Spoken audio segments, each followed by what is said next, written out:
Welcome back to Propaganda Watch, ladies and gentlemen. I'm James Corbett of CorbettReport.com. And this week on the D program, I want to start out with an observation that will not be particularly surprising or shocking to regular viewers of the Corbett Report, namely that the official government numbers about really anything should not be taken at face value and without question. And of course, that general principle applies even more strongly to the numbers that are being reported on this great pandemic hype of 2020, the coronavirus pandemic that we are being told is sweeping the globe. And we are being told a lot of numbers surrounding this. So many tens of thousands of people have been infected, so many hundreds or thousands have died. But the numbers, of course, constantly changing and coming from different countries that are all using their own different ways of calculating who is infected and how they are testing and whether they are testing and in what cases they are testing. Of course, it is a piecemeal operation, and not even the normiest of normies, the people who swallow every government propaganda pronouncement as holy grail from heaven, would actually argue, if they really sat down and thought about it, that however many cases are being reported today, so many tens of thousands, down to the exact number, 213 or whatever, is exactly how many people have been infected in the world. No, of course, we all understand this is at best some sort of estimate, and of course is not accurately reflecting reality. But the real question is, are we even close? And is it being vastly overreported? Vastly underreported? Perhaps a mixture in different countries? Well, let's roll up our sleeves and dig into this, because there are real answers to be had here, and they start, as always, by asking appropriate questions, like, how is novel coronavirus COVID-19 being diagnosed? And as I say, that varies from country to country, although there are World Health Organization guidelines that have been issued as to how these cases should be diagnosed or tested, but it's not always being followed, as we'll see. But let's look at the prime example of this. Still, the largest number of infections that have occurred in any country so far have been in China, or at least the largest numbers that are being reported by corrupt governments that have all sorts of vested interests is coming from China. So the real question then, okay, how has China decided to test and count their infection rates? And that is an interesting question, because the answer has changed over time, which you may have noticed. If you were following the numbers, you would have seen on February 12th, 2020, that China was reporting, I believe, 44,000 or so infections from coronavirus. And the next day, they were reporting 59,000, a jump of 15,000 new cases overnight. Incredible. It's going exponential. Here it is, guys. No, as everyone was at pains to point out when this spike happened, even the MSM, this wasn't because 15,000 new people suddenly fell ill with the disease overnight. It was because China had simply changed the way they tested for and clinically diagnosed cases of COVID-19. And so we can, as I say, get the story on this change in methodology from any number of places. For example, Business Insider. China is diagnosing coronavirus patients by looking for ground glass, not literally, in their lungs. Take a look at the CT scans. Thank you, clickbait article headline. Authorities in China's Hubei province reported a dramatic spike in coronavirus cases on Thursday, 14,840 new cases. It was the most cases reported in a single day since the outbreak began in December. The Hubei Health Commission also reported that an additional 242 people had died. But the virus didn't suddenly become more aggressive. Instead, Hubei officials said they changed the way they count cases. Rather than relying only on blood tests, which are in limited supply and can take days to yield results, officials have started including diagnoses made via CT scans in their daily case totals. The scans are considered less thorough than a blood test, you don't say. But the New York Times reported last week that doctors in Wuhan, where the virus originated, are running short on test kits. Patients diagnosed via CT scan, what Chinese officials call clinically diagnosed cases, present symptoms of the virus in their lungs, but either haven't been lab tested or died before the test could be administered. So think about what this is saying. Step back for a moment. And now, it isn't even a blood test. They're not looking for nucleic acids. There's no actual identification of a virus of any sort going on. They are looking at CT scans of lungs to identify what they call telltale symptoms of this particular COVID-19 infection. Well, what are those symptoms and how accurate a diagnosis is this anyway? Well, as this article goes on, it presents the example of how normal lungs appear in a CT scan, and then what this COVID-19 infected lung looks like. And it notes what it constantly refers to in this article as patches, white patches in the CT scans that have ground glass opacity, which, again, they're not talking about literal ground glass. They're just talking about what it looks like in the images. And they consult Paris Lakhani, a radiologist at Thomas Jefferson University, about this. And he said, it kind of looks like faint glass that has been ground up. What it represents is fluid in the lung spaces. Fluid in the lung spaces is what is being seen in these CT scans. But this is definitely COVID-19. Wait, hold on just a second. As Lakhani notes, he says ground glass isn't particularly helpful for identifying a coronavirus. You can see it with all types of infections, bacterial, viral, or sometimes even non-infectious causes. Even vaping could sometimes appear this way. But, he adds, the patches are significant when they extend to the edges of the patient's lung. That's something we don't often see. We see that with severe acute respiratory syndrome, and we saw that with Middle East respiratory syndrome, SARS and MERS, different types of coronavirus infections. So, there you go. I mean, when it extends to the lungs, that's a telltale sign? Well, again, there are many different possible causes of these white patches.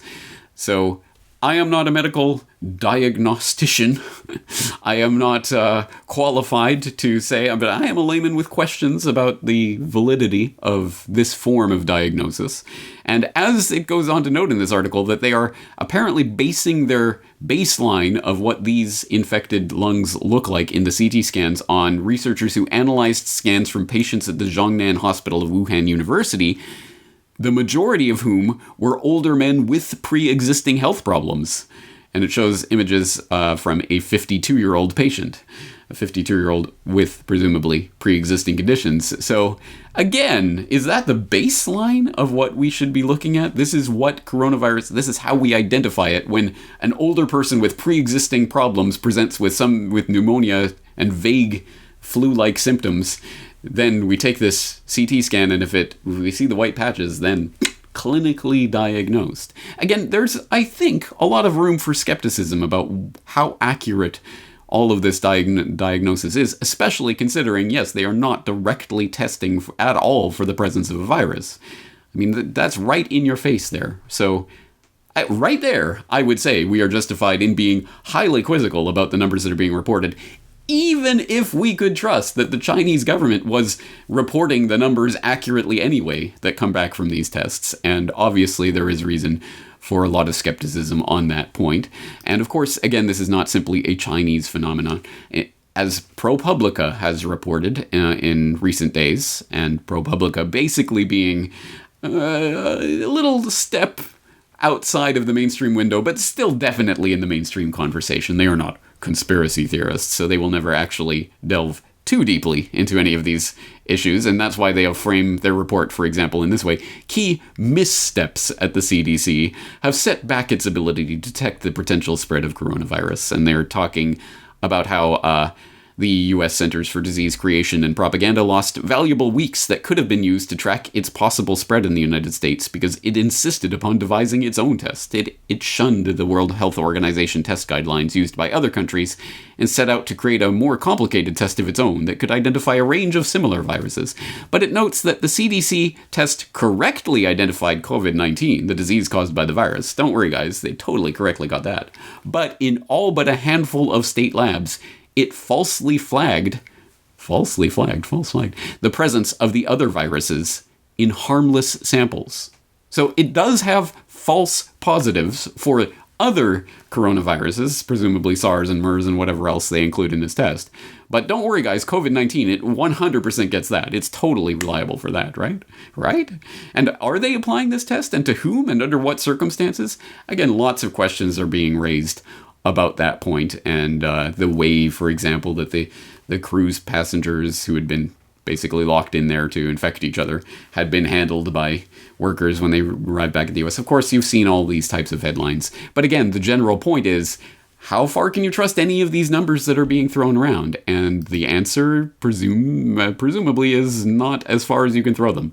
There is any number of different ways that these numbers could be manipulated quite easily. And that, of course, is problematic because, naturally enough, yes, coronavirus infection numbers and deaths and all of these numbers are exceptionally politically and economically important. Every nation state has some vested interest in this, let alone, as I've often talked about, the real ruling power structure isn't based on nation states. It is based on transnational actors who have allegiances to ideologies rather than they have allegiances to this or that particular country or geographical area. So the real ruling power structure has its own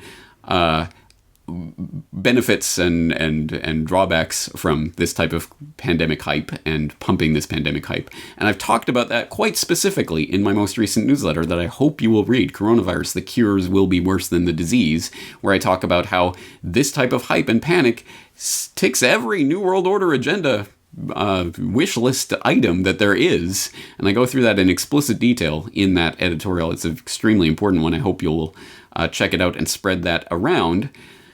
But let's look at this from the nation-state perspective. Of course, any nation in the world at this point has a vested interest in certainly downplaying its own numbers, at least from the nation-state perspective. We don't want, no, we've got everything under control. But of course, all of the political enemies of that nation-state, or really any other nation-state, well, yeah, they are underreporting their numbers. Look, they have more infections. Because, of course, this is economic warfare that's happening as well. And that is quite explicit when you look at a story like this one. It sources from many different places, but let's take it from Times of India.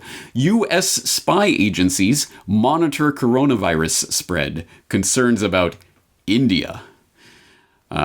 And of course, as the report goes on to say, it's not just about India, but this is in Times of India, so what do you expect the headline to be? U.S. intelligence agencies are monitoring the global spread of coronavirus and the ability of governments to respond, sources familiar with the matter said on Thursday, warning that there were concerns about how India would cope with a widespread outbreak. While there are only a few known cases in India, one source said the country's available countermeasures on the potential for the virus to spread, given India's dense population, was a focus of serious concern. U.S. intelligence agencies are also focusing on...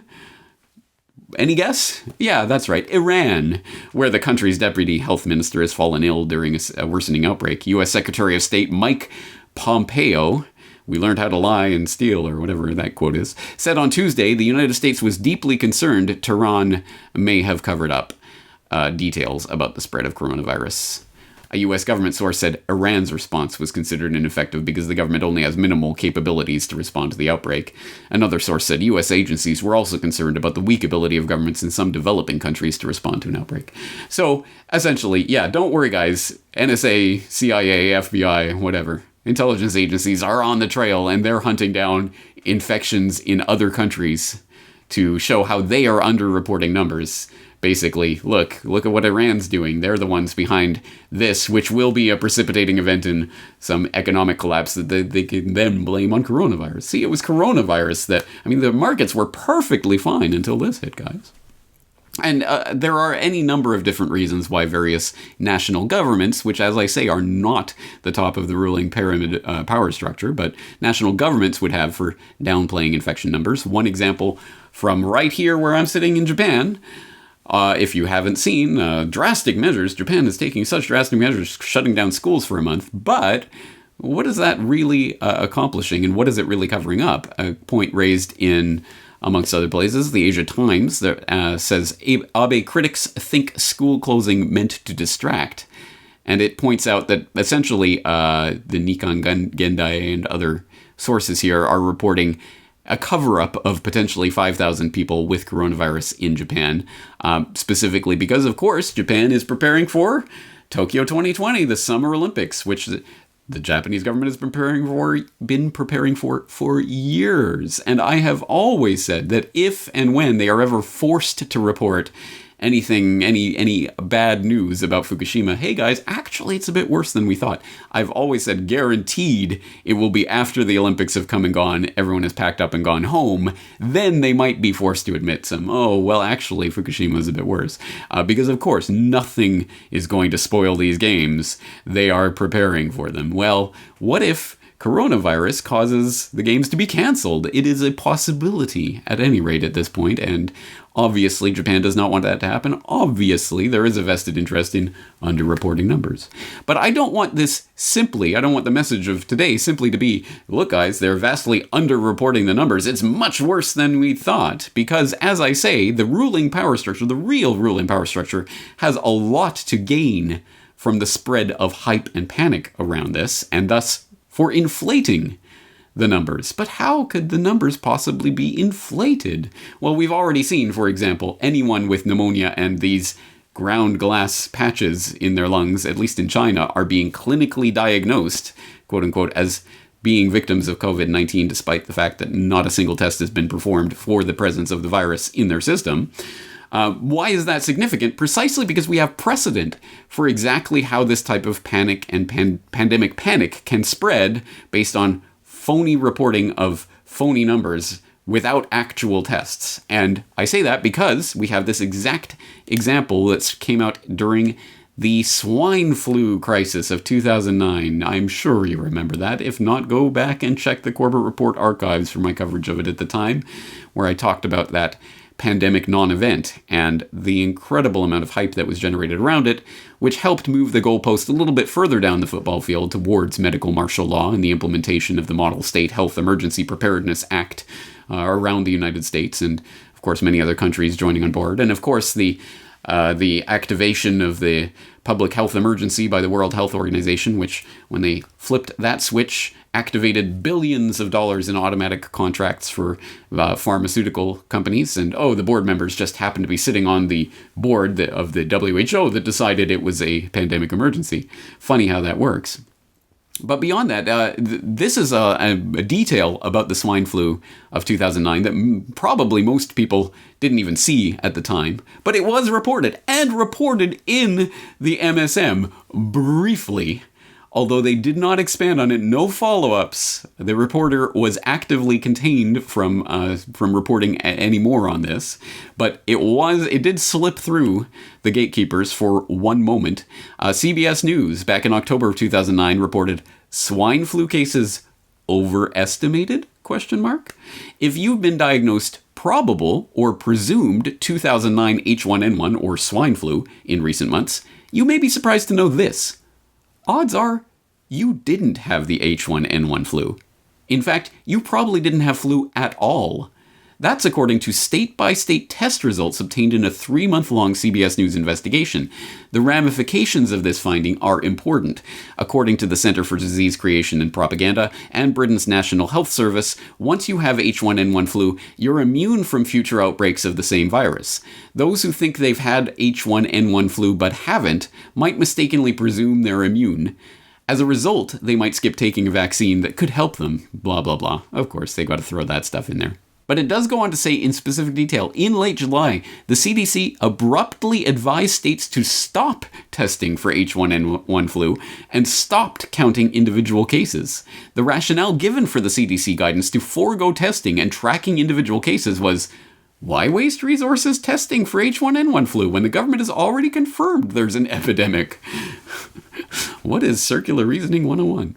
Some public health officials privately disagreed with the decision to stop testing and counting, telling CBS News that continued tracking of this new and possibly changing virus was important because H1N1 has a different epidemiology, affects younger people more than seasonal flu, and has been shown to have a higher case fatality rate than other flu virus strains. CBS News learned that the decision to stop counting H1N1 flu cases was made so hastily that the states weren't given the opportunity to provide input.